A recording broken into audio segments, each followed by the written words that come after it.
Je vais vous expliquer quelque chose d'extraordinaire. En hébreu, le mot noir se dit kushi.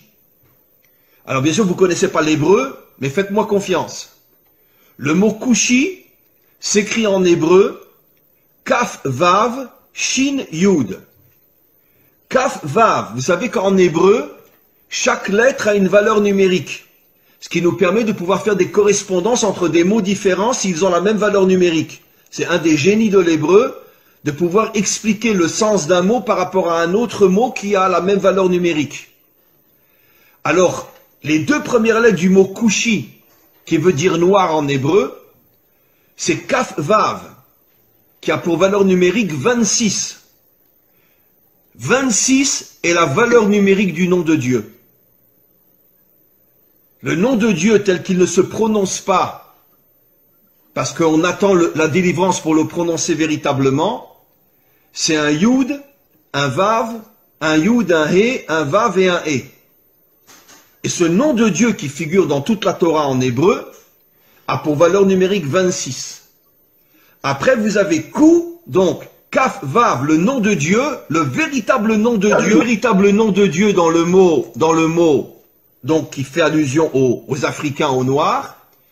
Et après vous avez Shin Yud, qui veut dire Yesh.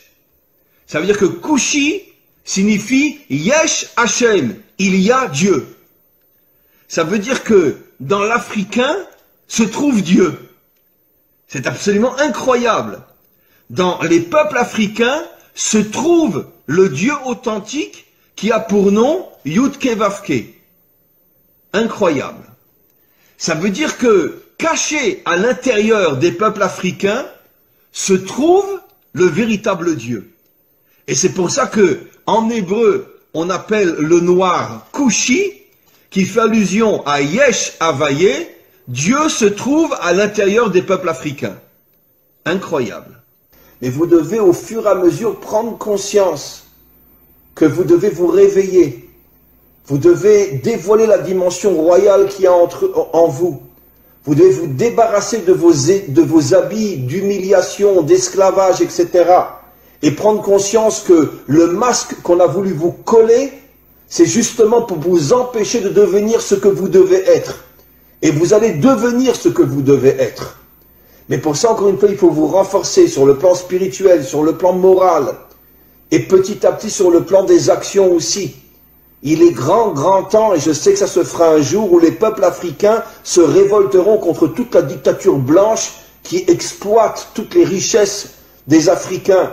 Et encore une fois, j'oserais presque dire, et je le dis avec la plus grande sincérité, soyez fiers d'être noirs. Soyez fiers d'avoir la couleur que vous avez. Parce que cette couleur qui est inscrite sur votre peau témoigne du fait que vous avez été choisi par le maître du monde pour dévoiler sa royauté dans le monde, comme je l'ai expliqué, puisque le noir est la couleur de la royauté d'Hachem. Donc, arrêtez d'être meurtri ou d'être humilié par tous ces racistes qui vous considèrent comme je ne sais quoi, comme ils considèrent les juifs d'ailleurs, et dites-vous, c'est le contraire. C'est justement parce que je suis un roi que tu veux faire de moi un esclave. Mais un jour viendra où vous comprendrez, vous les autres peuples, quelle est notre mission, quelle est notre grandeur, quelle est notre force. Et un jour viendra, on réussira tous ensemble, avec l'aide du Maître du monde, à dévoiler sa royauté sur terre. Be'ezrat Hashem, c'est-à-dire en hébreu, avec l'aide du Maître du monde. Les plus grandes guerres, les plus grands massacres, dans toute l'histoire humaine, c'est le monde occidental. Pas le monde occidental uniquement moderne, bien que le monde occidental moderne, entre la Première Guerre mondiale et la Deuxième Guerre mondiale, sont morts 70 millions de personnes. En 40 ans, 70 millions. Pas en 40 ans de guerre, mais il y a eu la Première Guerre mondiale qui a duré 4 ans, la Deuxième Guerre mondiale qui a duré 4-5 ans, entre les deux il y a eu à peu près 20 ans, donc en 30 ans, 70 millions de morts. En deux guerres qui à elles deux ont duré 8-9 ans. 70 millions de morts, sans compter tout ce qui s'est passé avant, les croisades, l'Inquisition, la guerre de 100 ans, etc. Donc ce sont vraiment des gens qui vivent, comme on l'a vu précisément dans la paracha de la semaine dernière. Yitzhak, quand il bénit Esav, il lui dit, tu vivras, Becharbecha Tirye, tu vivras avec ton épée à la main. L'Occident, c'est un peuple guerrier.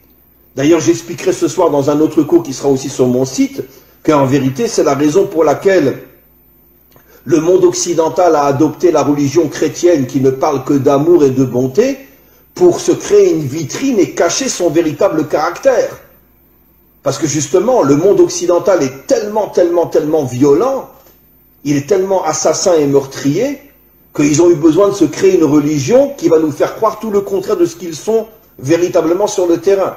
Bien sûr, je ne parle pas de tel ou tel citoyen, je parle des dirigeants et je parle malheureusement des peuples qui sont exploités et qui sont soumis et qui sont obligés de suivre leurs dirigeants.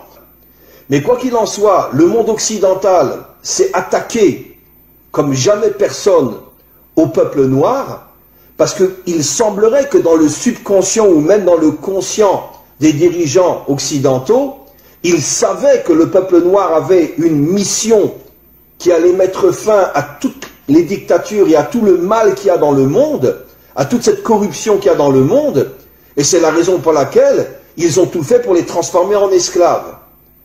Comme l'expliquent nos maîtres, quand tu veux savoir quelle est la mission d'un homme, regarde le mal qu'on lui fait. Si un homme est transformé en esclave, ça veut dire qu'il a une nature de roi. Et pourquoi on le transforme en esclave? Pour l'éloigner au maximum de sa mission d'être un roi, ou de dévoiler la royauté d'Hachem. Maintenant, figurez-vous, mes amis, que depuis des millénaires, nos maîtres nous expliquent que chaque attribut divin, chaque sphira, en hébreu sphira, en français attribut divin, c'est-à-dire une qualité divine, là on parle de la malchoute, chaque qualité a une couleur.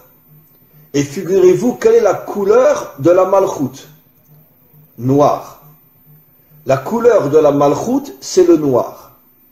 C'est absolument incroyable. La couleur qui définit la malchoute, la royauté, c'est-à-dire le dévoilement de la royauté d'Hachem dans ce monde, c'est le noir. Vous comprenez, mes amis, quel est le lien entre la mission d'Israël et les peuples africains? Comment se fait-il que les peuples africains sont noirs? Comment se fait-il que la première épouse de Moshe était une africaine? Que la préférée de toutes les épouses du roi Salomon était une africaine?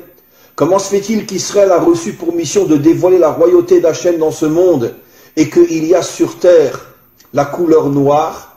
Et nos maîtres affirment depuis des millénaires que la couleur noire est l'emblème de la royauté d'Hachem.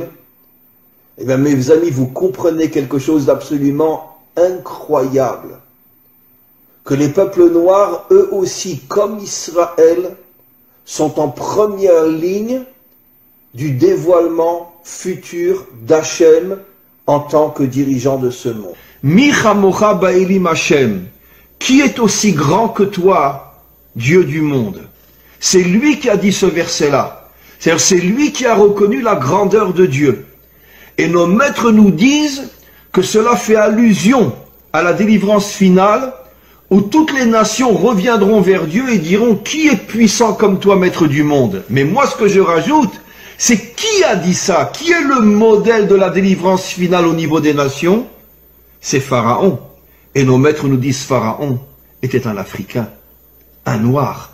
Ça veut dire que la Torah nous révèle il y a des millénaires que le modèle, que le phare du retour des nations à Dieu, le Dieu authentique, ce sera un Africain ou les Africains et non les Blancs, non les Occidentaux. Après, tout le monde suivra, les Asiatiques, les Occidentaux, tout le monde suivra. Mais c'est Pharaon qui a dit « Qui est comme toi, Dieu, créateur du monde ?»